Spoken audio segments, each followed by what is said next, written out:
Okay, today we're going to be looking at the differential equations part 2.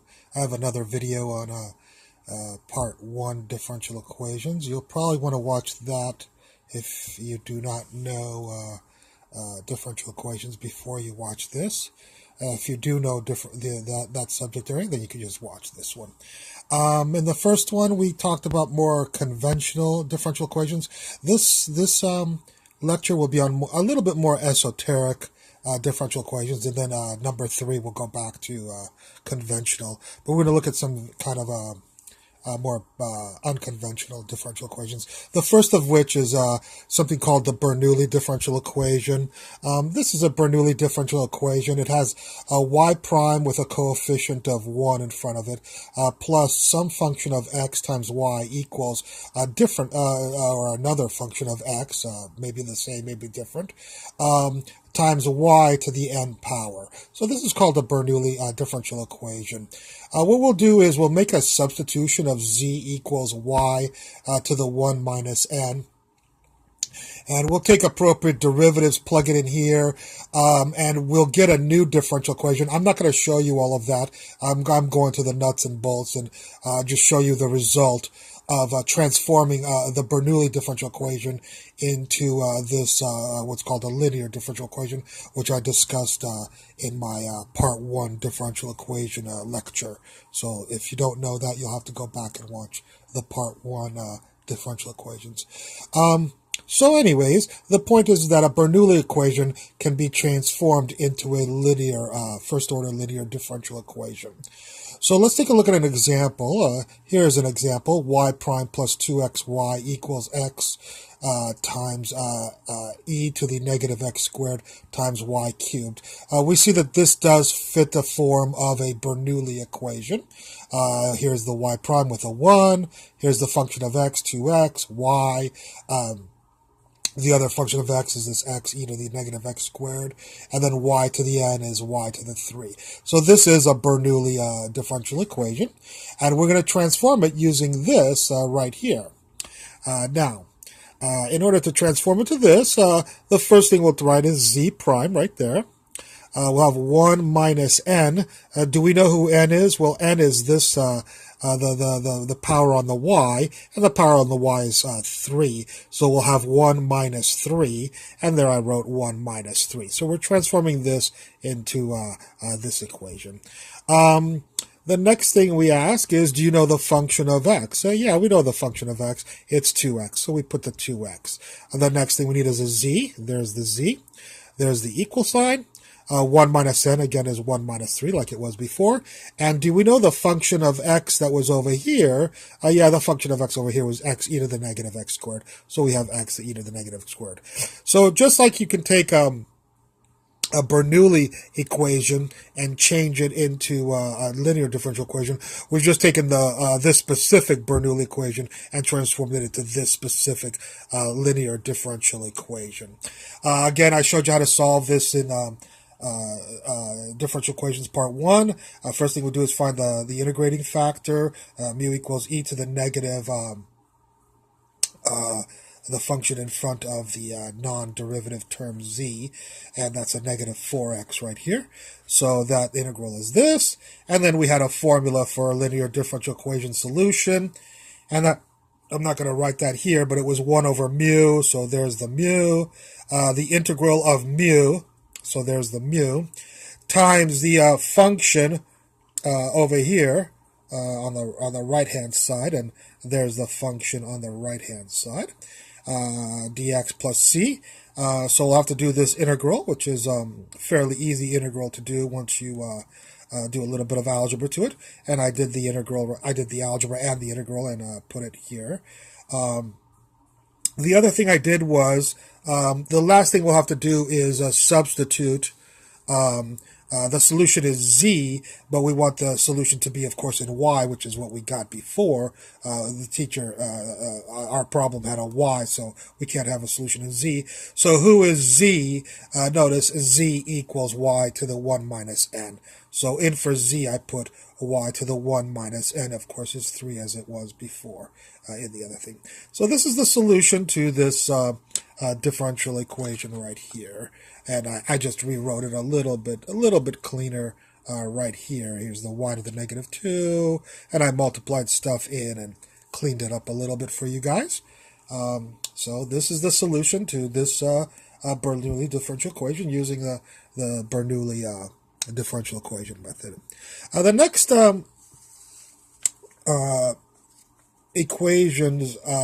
differential equation I want to discuss is something called the Clairaut differential equation. It's kind of an easy one.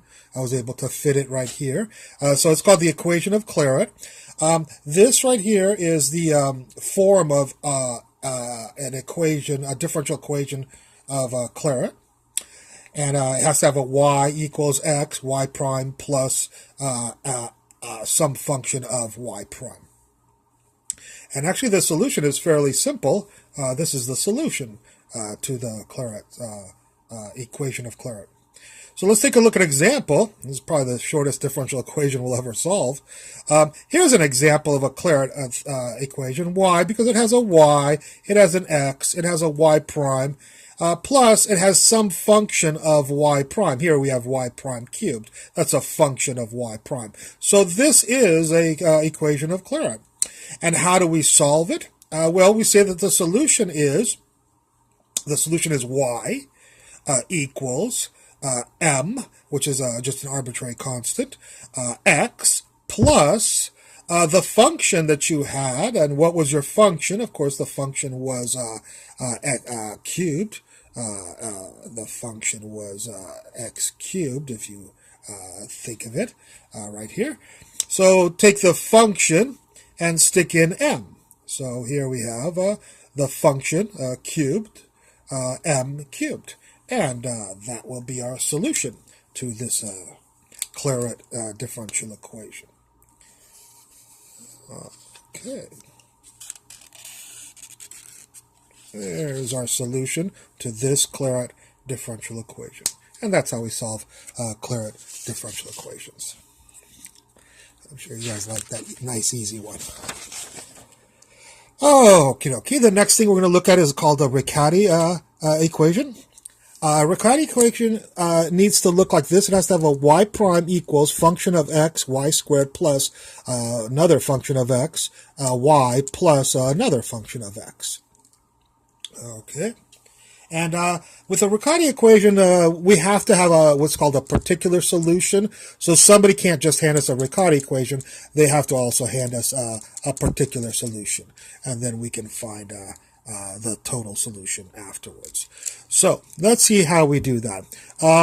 In order to solve a Riccati equation, we will transform it like the Bernoulli equation into linear differential equation, which we have right here.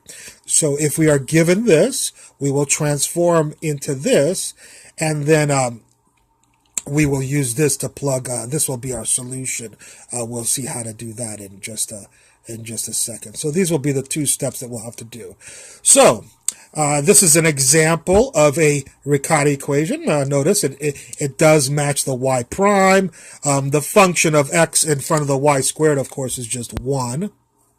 1 is the function p. The function q is 1 minus 2x. There's the y. The r of x is x squared minus x plus 1. So this is a Riccati equation, and I told you we had to be given a particular solution. A particular solution to this differential equation is y particular equals x. So given these two things, can we solve this differential equation using the Riccati equation method? Well, the first thing we'll do is transform it into this differential equation.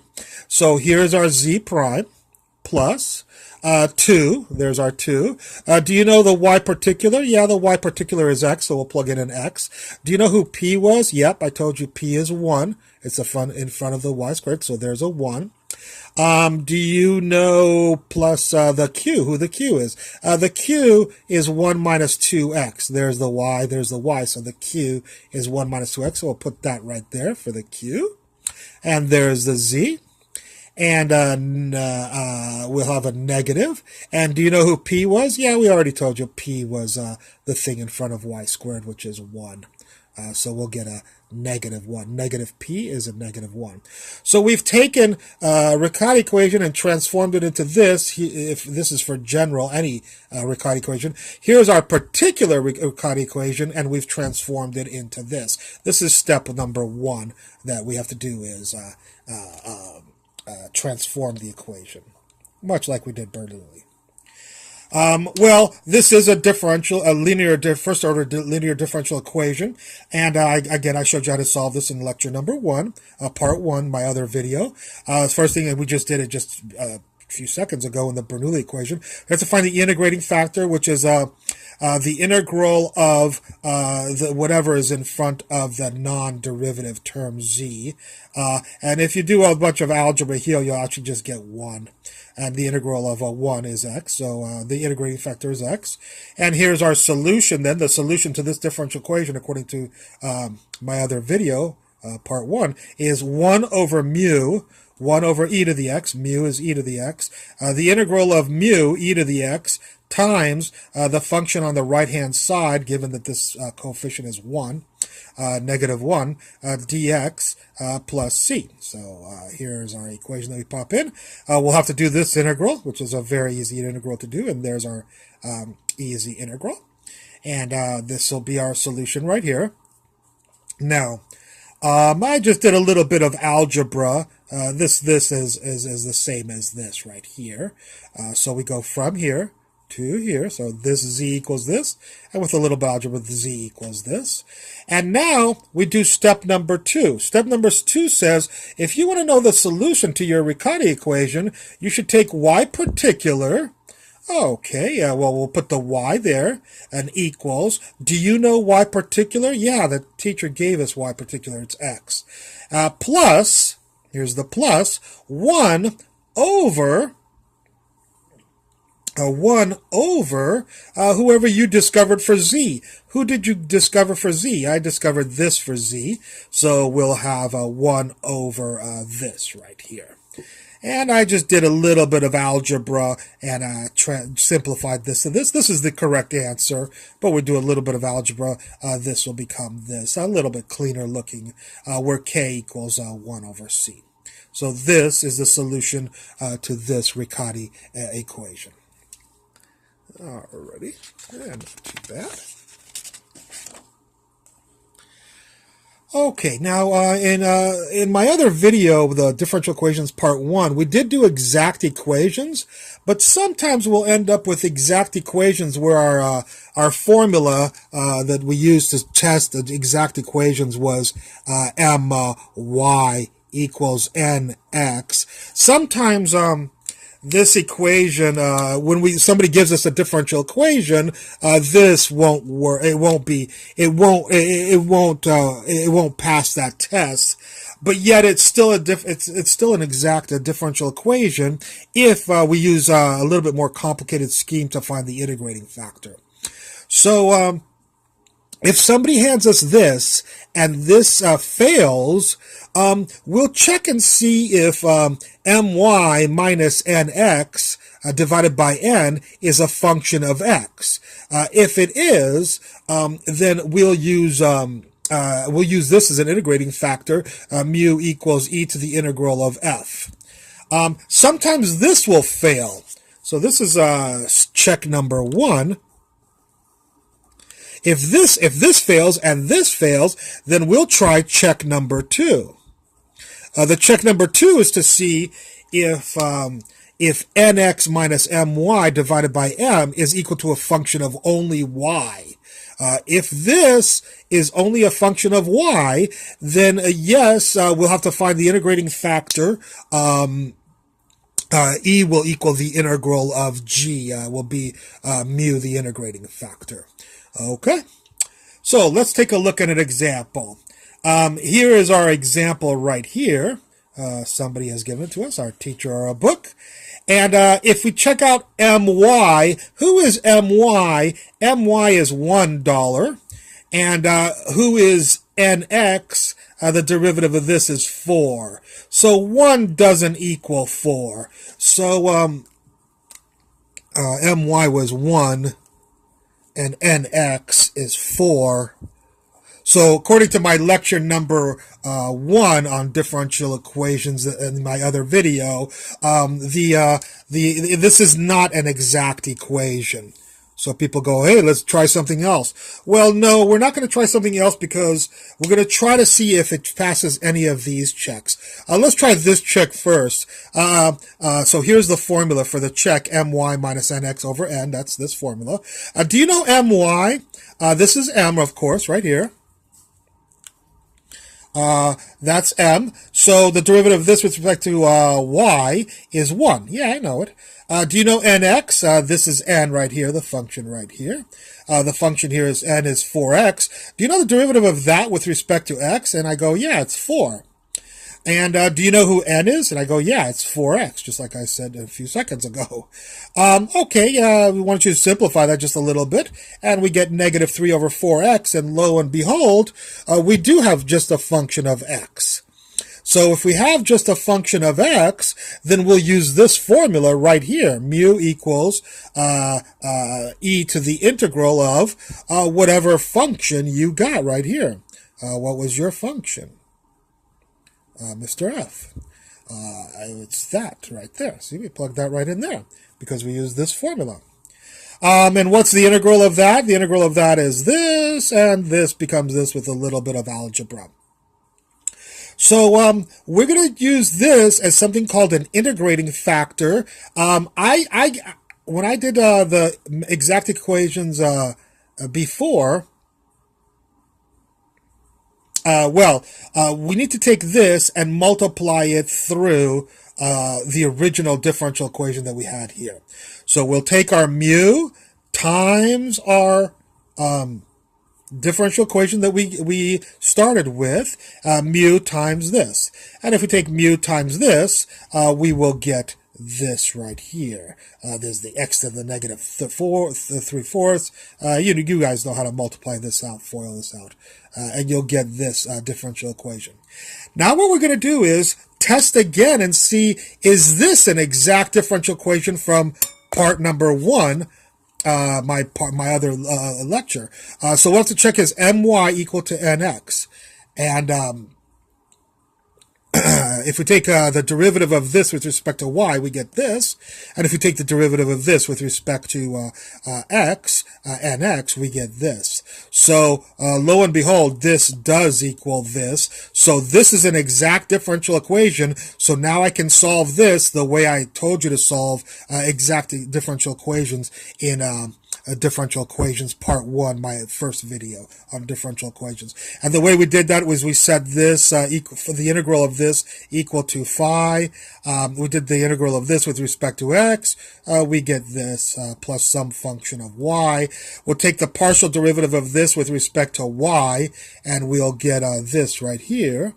This will be the partial derivative of 5 with respect to y. And then we'll set this equal to the n over here, 4x to the 1/4 over here. So if we try to solve this, the 4x to the 1/4 will cancel, and we'll get f prime of y equals 0. And if we integrate both sides, we'll get f, and the integral of 0 is some constant. Okay, so what is our solution to our differential equation? Well, as we said before, this was actually our solution, but we needed to find out who f was, and we found out f was c. So our solution is 4x to the 1/4 y plus, who is f? It's c. And so we get this as a solution. This is a little bit cleaner solution, if you like.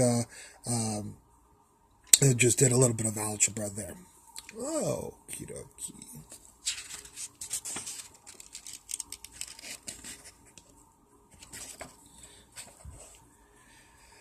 This lecture is getting a little bit long, so I think I'm going to stop here and actually continue on the next lecture. Okay, I didn't want to make these too long. Yeah, so we're gonna stop it right here.